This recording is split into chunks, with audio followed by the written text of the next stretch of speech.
আসসালামু আলাইকুম ভিউয়ার্স, কেমন আছেন? আশা করি ভালো আছেন। চলে আসলাম আপনাদের জন্য আবারও একটি রান্না নিয়ে। আজকে রান্না করব পায়েস। কিসের পায়েস? গুড়ের পায়েস। গুড়ের পায়েস রান্না করতে কি কি লাগে আসেন দেখাচ্ছি। এই যে গুড়ের পায়েস রান্না করব। এই যে গুড় দিয়ে পায়েস বানাবো। এই যে বাদাম, কিশমিশ, গুড়, এখানে হয়েছে চাল, 1 মুঠ চালকে আমি ভিজায় রাখছি। এখানে চুলাতে দিয়ে দিছি দুধ। এই যে দুধ দিয়ে দিছি, দুধটা জাল হোক, তারপর আপনাদেরকে দেখাচ্ছি।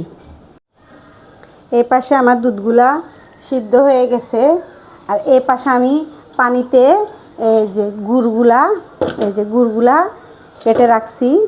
এই গুড়গুলো আমি পানিতে দিয়ে দিব। দেখেন একবারে মোলায়ম, কাটার সাথে সাথে নরম হয়ে গেছে। এখানে আমি অর্ধেক গুড় নিছি। আমার যেহেতু পায়েসের পরিমাণ খুবই কম, অল্প, এই যে অল্প পায়েসে এভাবে করে করে আমি গুড়গুলা সুন্দর করে সিদ্ধ করে নিব।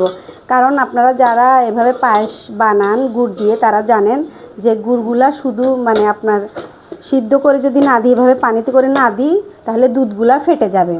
এভাবে করে যদি না দিই, সিদ্ধ করে ফেলবো। সিদ্ধ হয়ে গেলে তখন দুধের ভিতরে আমি গুড়গুলা ঢেলে দিব। এখন এখানে দিয়ে দিব আমি এই যে ভিজিয়ে রাখা চাল ছিল, এগুলা দুধের ভিতরে দিয়ে দিব। যেহেতু দুধ সিদ্ধ হয়ে গেছে, বিসমিল্লাহ, এভাবে করে এভাবে চাল দিয়ে দিব। 1 মুঠ চাল আমি দিয়ে দিব। এখানে আমার গুড়গুলা সিদ্ধ হয়ে গেছে। এখানে আমি গুড়ের ভিতরে তেজপাতা দিয়ে দিব। তেজপাতা দিয়ে আমি এই যে দুধ দেখতেছেন, দুধের ভিতরে চাল দিয়ে দিছি, 1 মুঠ চাল। এভাবে ছেঁকে, যে কোনো দুধের ভিতরে ময়লা না থাকলেও এভাবে করে ছেঁকে আমি দুধের ভিতরে আস্তে আস্তে দিব। দেখবেন যে দুধ ফাটবে না। এভাবে করে দুধ দেওয়ার চেষ্টা করবেন, তাহলে দুধ আপনার পায়েসের ভিতরে কোনো দিনও ফাটবে না। তেজপাতা তো ছিল, তেজপাতা দিয়ে ফেলি আমি। এই যে এভাবে করে দিয়ে ফেলছি। এই যে আস্তে আস্তে আমার চালটা মজে যাবে, তখন আমি কিশমিশ আর বাদাম দিব। এই যে এখন এভাবে আস্তে আস্তে লো ফ্লেমে দিয়ে আমি সুন্দর মতন পায়েসটাকে ঘন করে ফেলবো। আস্তে আস্তে করে নাড়াতে হবে। এই যে নাড়ালে দেখেন এখন চাল যে দিছি বোঝাই যাচ্ছে না, সামান্য পরিমাণের চাল, 1 মুঠের থেকে একটু কম দিছি। এই যেহেতু পায়েসের পরিমাণটা কম, তাহলে আমাকে কম চাল দিতে হবে। করে করে আমি ঘন করে নিয়ে আপনাদেরকে দেখাচ্ছি। দেখেন পায়েসটা খুবই সুন্দর করে এই যে মিক্স হয়ে গেছে। এখন এখানে বাদাম আর কিশমিশ ঢালার আগে আমি বাসায় ডাল ঘুটুনি থাকলে ডাল ঘুটুনি দিয়ে সুন্দর করে ঘুটে নিব। এই যে বাসায় কোনো ঘুটুনি থাকলে এভাবে সুন্দর করে ঘুটে নেবেন।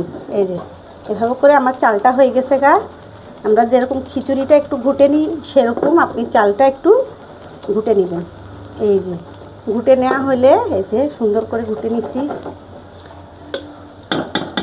ঘুটে নেওয়ার পরে আমি এখানে দিয়ে দিব কিশমিশ আর বাদাম, কেটে রাখা বাদাম আর কিশমিশ। এই যে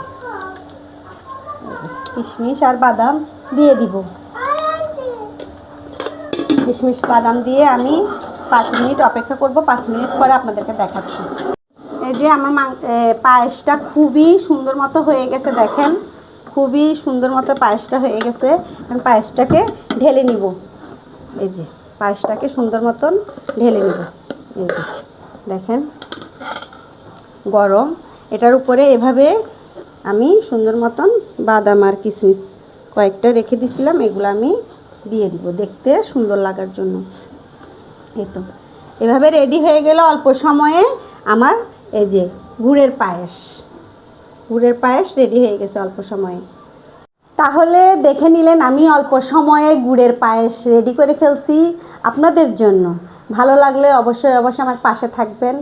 লাইক, কমেন্ট, শেয়ার, সাবস্ক্রাইব করবেন। আমার জন্য দোয়া করবেন। আপনারাও সুস্থ থাকবেন, ভালো থাকবেন। আল্লাহ হাফেজ।